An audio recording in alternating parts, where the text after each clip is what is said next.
I'm Greg Giuliano. I'm an executive coach, organizational change consultant, and author. I believe leaders have the power to shape the future and change people's lives. I also believe people who challenge the status quo and go beyond usual and ordinary are rare. They're willing to go to the edge and push farther, over and over again. When I find these ultra leaders, I love to talk with them. In each episode, I talk with ultra leaders to learn how they do what they do and how they keep growing as leaders. I promise you a full dose of ultra leadership from other ultra leaders just like you in every conversation. We're at the edge of another episode. Let's jump in. Welcome to another episode of Ultra Leadership. My guest today is David Pendery. David was named Chief Marketing Officer for Denver, Colorado-based CSG, a publicly traded global purpose-driven SaaS company, in January of 2023. In this role, he serves a 50-person team responsible for all marketing and communications functions, including brand development and management, demand generation, product marketing, PR, and corporate communications, with a focus on customer acquisition, growth and retention, and employee engagement. He's a member of the company's senior leadership team and is the founding executive sponsor of the company's LGBTQIA+ employee resource group, Pride at CSG. David joined CSG in 2016 as executive director of corporate marketing. Prior to CSG, he held a variety of senior marketing and communications roles at companies including Discovery Channel, United Healthcare, and Excel Energy. He brings more than 25 years of experience in marketing, branding, and strategic communications for public and private organizations in a wide variety of industries, from healthcare to technology and real estate to telecommunications and energy, representing some of the best-known B2B and B2C brands. David and his husband, Curtis, live with their two boys just in Denver, Colorado, and I am thrilled to welcome David to the program today. Hi, David. Hi, Greg. Good to be here. Thanks for having me. Absolutely. That's quite impressive. As I got your bio and read it, it's very impressive.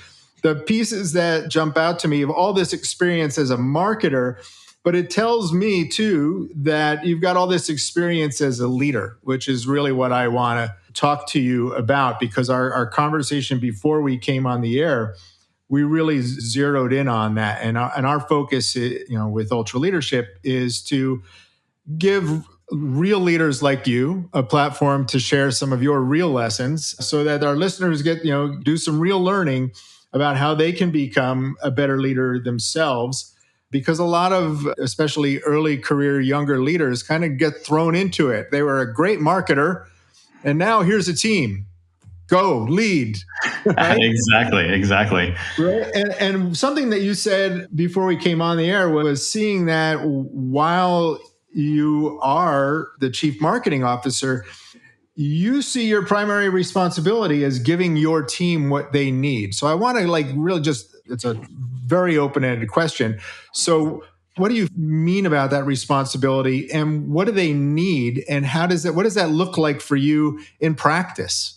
Yeah, I think as, I was one of those leaders who, 20 some years ago, it was here's a person that works for you now. Good luck, figure it out. And I was a horrible leader. And, I've found that as I've grown up in my career and taken on greater responsibilities, my functional responsibilities for marketing and communications have actually diminished. And my responsibilities have more been around enterprise leadership and team development. And where I think leaders really need to focus is giving their team the space to really stretch and spread their wings and take on something new, but know that they've got the support of a leader behind them, rooting for them and giving them every opportunity to be successful. So that's a very different style, right? And that's the style that I advocate for, and the folks that I coach get to hear me on this on repeat. It's you're designing a team and shaping a team experience where they don't need you to tell them what to do.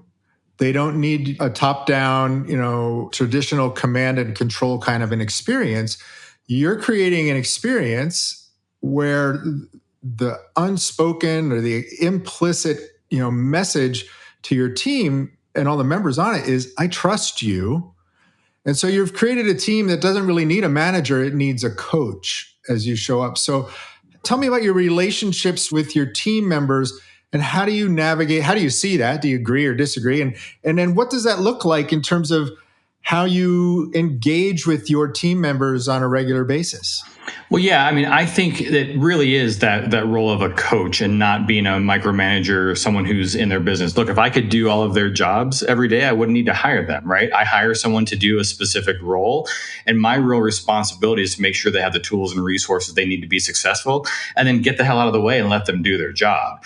So when I show up as a leader, I really try to think about what are those things that they need to be successful? How can I help them navigate the politics, the red tape, the issues across the business, make those connections and really be that cheerleader in the background and let them shine. So if somebody's just joining your team or a younger leader and you're talking with them, right? So you don't want them to have the same experience you did. Hey, you're a great marketer. Here's a team, right? Here's somebody who's going to work for you now. What's your advice to them? How do you bring them along and help them have a first-time experience that you didn't have? Well, I think what's really important is to think about your leadership values and how those come into play, right? There's a great leadership author out there, Adam Bryant, who's written a bunch of books. One of my favorite is The Leap to Leader, where he talks about those leadership values. And he did a workshop that I participated in recently. And he said, what are your leadership values and why are they important to you? Not your style or your philosophy, but what do you believe at the core of your being makes you a successful leader? And so I like to think about mine really being around trust, transparency, and humility. So you talked about that trust aspect, and I think that's one of the most important things. When I bring someone into my team, they have my trust on day one. I have to earn their trust as someone who has their back and is going to be a champion for them.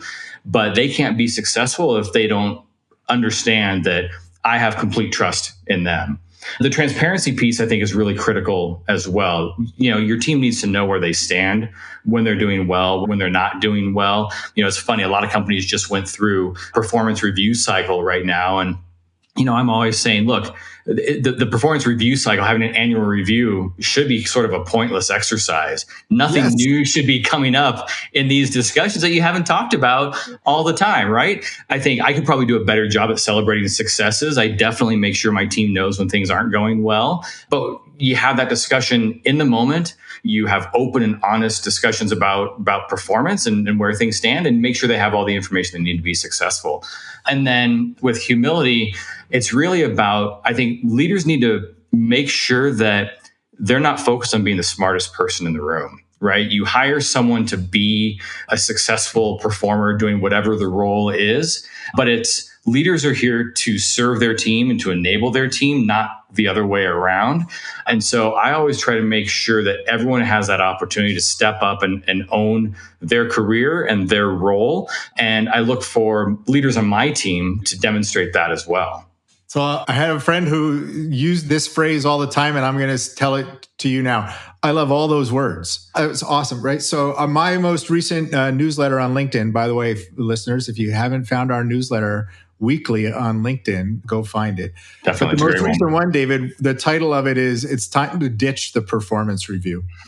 Because it's such a relic of an old system, I think, that if you are showing up like you as a leader, creating the conditions for people to, feel empowered and shape their work, and you're coaching them on a regular basis, that's forward looking. You're helping people manage and sustain their contribution to the organization.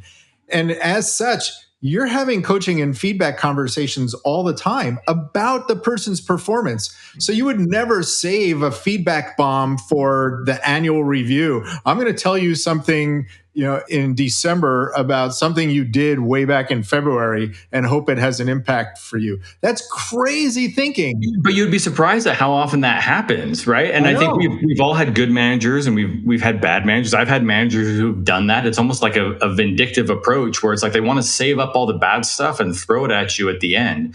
But, I've had some really great leaders who, one in particular, used to use a phrase. I remember when the first time she said it, I'm like, oh my God, that is so cheesy. But it's really true. And that's feedback as a gift, right? Yeah. And by the way, that goes both ways. As much as it's my responsibility to provide feedback to my team, I think a good leader is also open to feedback from their team, right? Where are we not showing up well? Where can we provide greater support, greater leadership for their team? And that's going to vary based on who your team is, but getting that feedback and using that feedback to improve your leadership skills is critical as well. Yeah. So it is a cheesy saying, feedback is a gift, but it's 100% true, right? And for me, it communicates that the person cares about me, because we don't give feedback and it's not like we're trying to spare the other person's feelings. It's because giving feedback is uncomfortable for us. And so if somebody's giving me feedback, that's a sign to me that they care enough about me, that they're willing to make themselves uncomfortable and tell me something that might upset me or trigger me, right? I know that it's somebody who cares enough about me that they're going to tell me when I have spinach in my teeth, right? Only the people who care about me are going to tell me that. Some people will let me go all day with spinach in my teeth, but the person who really cares is going to tell me. Well, I think it comes back to that idea of trust, right? You have to have that trust and that transparent relationship with your team so that you've created a culture where they're comfortable having those conversations. It's not personal, right? You're not attacking someone. You're having open, honest conversations as a way to improve. And at the end of the day, I think if you have that trusting relationship, you and your team will be much more open to having those kinds of conversations and not dancing around issues, but really tackling them head on and then moving on and getting back to the task at hand. Yeah, it becomes the norm. It's the way that we work, and it only strengthens trust. And then we can cooperate more, we can collaborate more because we have that foundation of trust. And feedback is a huge part of that. Absolutely. I work with people who care enough about me that they're going to tell me, they're going to call me out on stuff when I need it. And that's what helps drive higher engagement. So one of the other things that we talked about is you see the connection between the employee experience and the customer experience, right? So I know that you've worked a lot of companies and you talk about representing some of the best brand to brand and brand to consumer brands. But at the end of the day, it's human to human, right? So creating that employee experience translates into a better customer experience and then a better brand experience. So what are some of the routines and rituals that you rely on besides the way that you're showing up in your one-on-ones and in your communications with your team? What are some routines and rituals that help you to keep that employee experience positive so that engagement's where you want it to be, productivity stays where you want it to be? So what are some things? What are some very concrete, here's something that I do to make sure that my people are having a good experience? For sure. I mean, you're right. I mean, in the marketing and communications world, it's funny how people talk about there's so much difference between B2B and B2C. It's all just human connection, right? You're trying to connect with someone at a certain level. And that, I think, plays into leadership and team development as well. I think a lot of it comes down to getting to know your employees, your peers, and your leaders themselves on a more personal level. I'm not saying you have to know every little intimate detail of their lives, but truly caring about who they are, what their life is, what their goals are, and taking time to engage in those conversations, not just at a superficial level like, hey, how was your weekend? I mean, that's important too. But I think having and carving out purposeful time to engage and get to know really what makes someone tick so that you can show up in a way that best engages with them. And that's different. Again, I think, a lot of people will say that it's the employee's responsibility to understand how to communicate with their leader and to show up the way the leader wants. And I think it's totally the opposite way. I think it's the leader's responsibility to understand how to best connect with their team and with their employees. And the only way you're going to do that is if you're purposeful in taking the time to really get to know them, their style, their quirks, their passions, their career ambitions. And through that deeper level of human connection allows you to really be a better leader and a better champion for them. Now, it can also open up a situation where it's like, are we friends? Are we peers? Or like, where are we there? But look, I would much rather have the line blurred a little bit because we have gotten to know each other on a deeper level than to have a transactional relationship where you're just showing up to get something done and move on to the next task. Yeah. So communicates to me that I think it's important that as a member of your team, that you value me not just for what I produce, and you do value the outcomes that I produce and the outputs, but you value me as a person. That makes me want to lean in and show up as my best all the time. Conversely, when I feel like you're not trusting me, or I feel like you're not allowing me to bring my whole self to work and valuing me for who I am, it might erode my engagement. This is another reason to today I'm not as invested because of what I'm experiencing from my leader. And again, it comes back to what you were saying about creating the conditions for folks to show up and give them an extraordinary experience. Yeah, well, you talk about showing up as your whole self, and I think that's super, super critical. I think, most of us, unless we're independently wealthy, we're probably like, I wasn't in college or as a kid one day saying like, hey, when I grow up, I want to sell B2B SaaS software. Like that wasn't my dream. You know what I mean? I think we're all work to enable a life that we want to have, families we want to support, other passions that we have. But I think if you can create that environment where you can show up as your whole self, which, by the way, means you may not always show up at your best. I mean, there are plenty of days where it's like, God, this was a C day at best, right? And I got to try again tomorrow. But if you've created an environment where that's okay, you know what I mean? You're not always going to be 100% every time, but you've cultivated that environment of trust. I think that goes a long way to having a team and an environment where people really can do their best because they know they don't have to hide behind anything or hide what else is happening in their lives because it's part of who they are. And it's part of what makes them the professional they are. And it has an impact on their performance and what they deliver for the team and for each other. And that's why it takes a leader who is present, who is empathetic and curious. How are you today? How are you? So it's not just a throwaway, how are you? Fine, right? Tick the box. Okay, now let's dive in.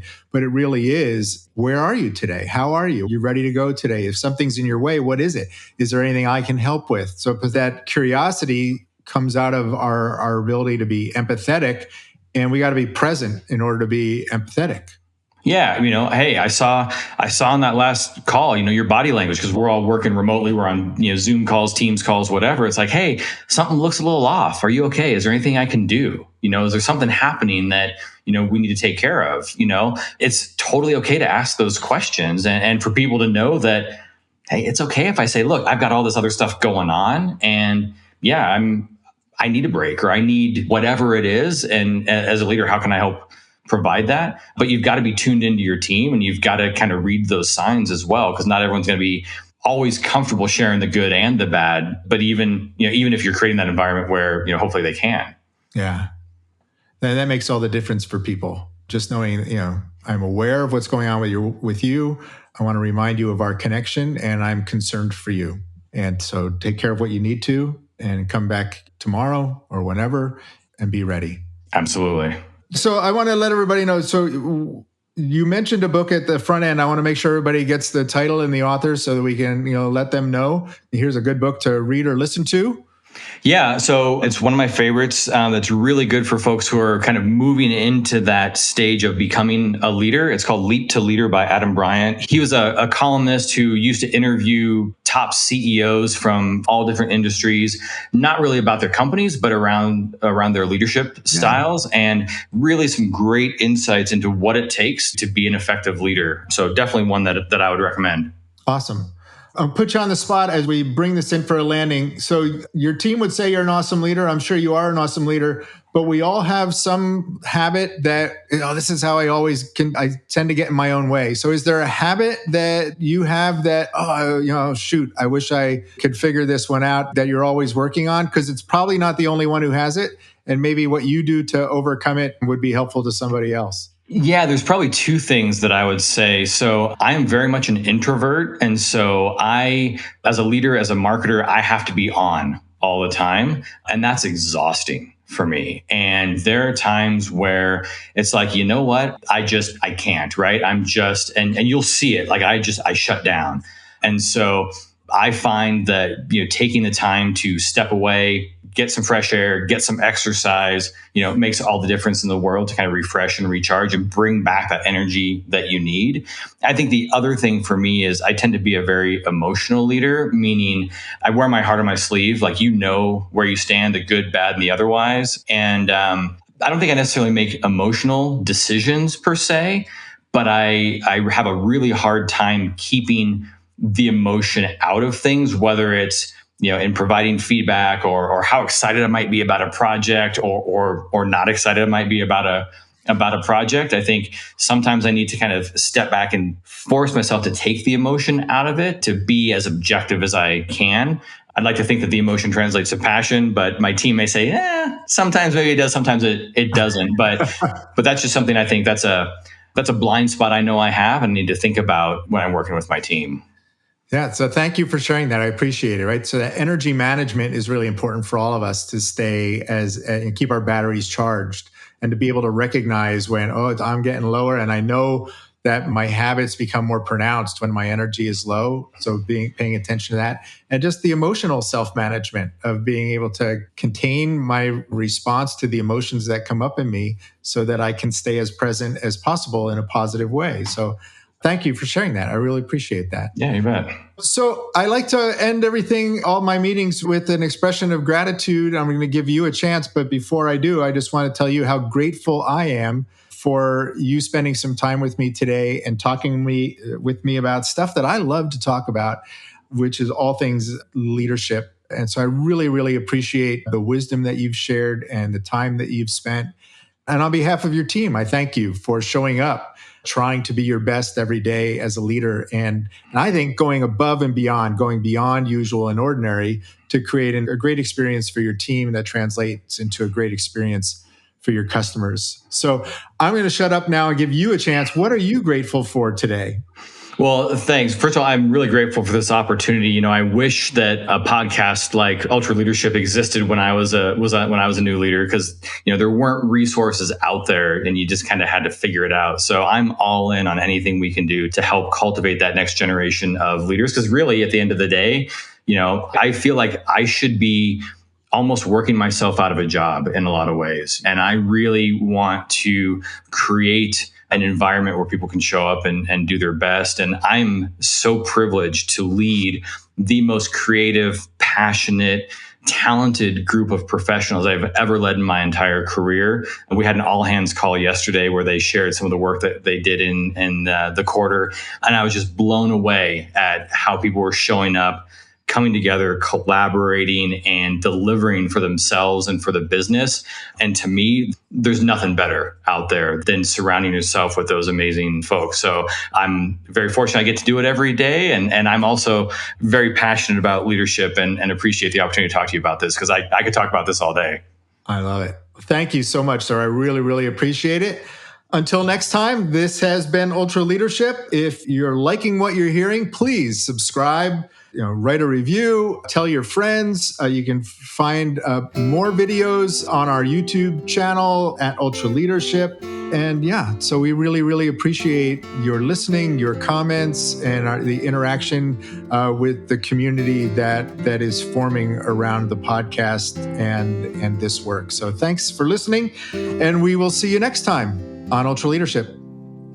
If you're enjoying Ultra Leadership, please take a minute and give us a review wherever you find your podcasts. And please stay in touch. Sign up for our Ultra Leadership newsletter at ultraleadership.com. Now, before you jump to your next meeting, I invite you to reflect on what you heard today. What stood out for you? What insight might you want to incorporate into your leadership practice? Until next time, remember, as a leader, you always have the power to shape the future and change lives. So go to the edge and push farther. Thanks for listening.